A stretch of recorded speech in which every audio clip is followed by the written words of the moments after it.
Dozens gathering outside one Kentucky courthouse standing up for their religious liberty after an atheist group sent the county a letter last month demanding that this portrait of Jesus hanging on a courthouse wall be removed. Below the picture, the words, "In your place, what would Jesus do?" Supporters say the picture has been on display for decades without any issue.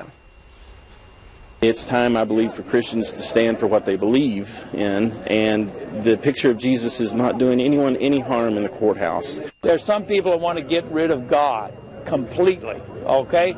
And when the more they get rid of God, the worse things get. Court officials say there are no plans to take the picture down. For now, this is hardly the first time we've seen challenges like this, with two high-profile cases making it to the Supreme Court. The group asking for the portrait to be removed, saying, quote, "The courthouse should send a message of equal justice under the law and liberty for all." The Jesus painting instead sends an unconstitutional message of endorsement. It proclaims that Christians are insiders and the rest of us are outsiders. Peter, I go to you first. Is this unconstitutional to have a portrait of Jesus in the courthouse? Per se, no. Not on its own. It depends. Was it put there for a secular purpose, a non-religious purpose? And was it put there to advance a religion, advance the cause of Christ? Now, on the other side, the saying underneath the painting could cause some concern. If someone is a juror, for example, say, well, how would Jesus respond to the issue that you are judging in this courthouse today, or to a judge? But I think there has to be fact-finding. It's in Kentucky. We know what's going on in Kentucky. We know the issues that are going on there now. So there has to be some fact-finding. But per se, we know in courthouses and in law-making bodies, we saw the depiction of Moses this morning in the halls of Congress. Right. So, this can go forward as long as you're not advancing a religion. It's okay. Harris, I want to bring you in. I want to give you two sides of this. The Freedom for Religion Foundation co-president says this sends the message that you better pretend to be a Christian if you want to get any service or justice around here. She went on the record of saying, at the same time, Executive John Lester, they call him J.L. Smith, he tells others that they are welcome to place images in the hallway that represent their own personal faith or something that represents people of no faith. So from what Peter just said, though, that is not really a fine line. It's a bright line, because it may have more to do with what's written kind of encaptioned with that picture. The picture on itself, you're talking about the lemon test, by the way. And there are three things. You mentioned, too, the third is not to foster excessive entanglement with religion.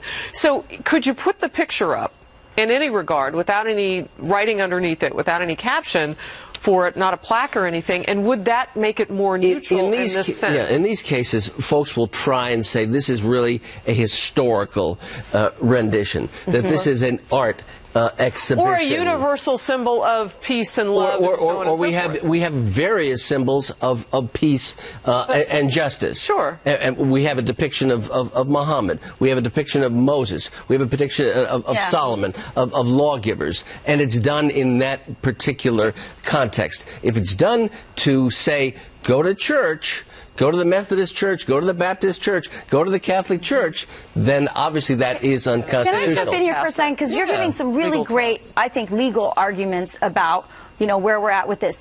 Can I just talk about it like a mom? I mean, I'm looking at this. They're not just ripping out religious symbols in these places. I think they're ripping out the morals and the values that are really behind this. And I think, you know, John Adams said our country was founded for a moral and our democracy was only supposed to be for a moral and religious people. That kind of liberty could only be harnessed and used wisely by a moral and religious people.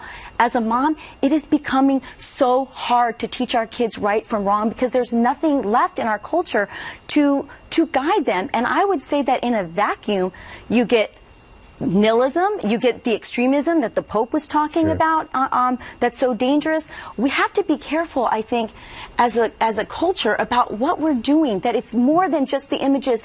There's values and there's symbolism behind that Andrea, helps guide a culture. I want to get you in here. I mean, is this the thoughts of a few imposing their beliefs or lack of beliefs on the beliefs of many? I mean, look, we've covered these tyranny of the minority cases here on Outnumbered, but I do think that it does point to a larger movement away from a more spiritual and moral society into a coarsened culture. I mean, we've seen this evolution. Why all these lawsuits now, Peter? And look, I do understand the separation of church and state. To your point, there's religious imagery and murals all over different courthouses, statues. Are we going to have to start taking all of them down? I mean, does this set a precedent? I kind of believe if you find yourself in a courthouse, you probably could use a little Jesus in your life, but that's just me. Right. I mean, what do you think? You make sense. Facts matter here. Let's see what the facts show, what the history was. Oh, great. I probably think it's not there to advance any religion. All right. Yeah. Let's see what happens. All right. Thanks for weighing in on that, Peter.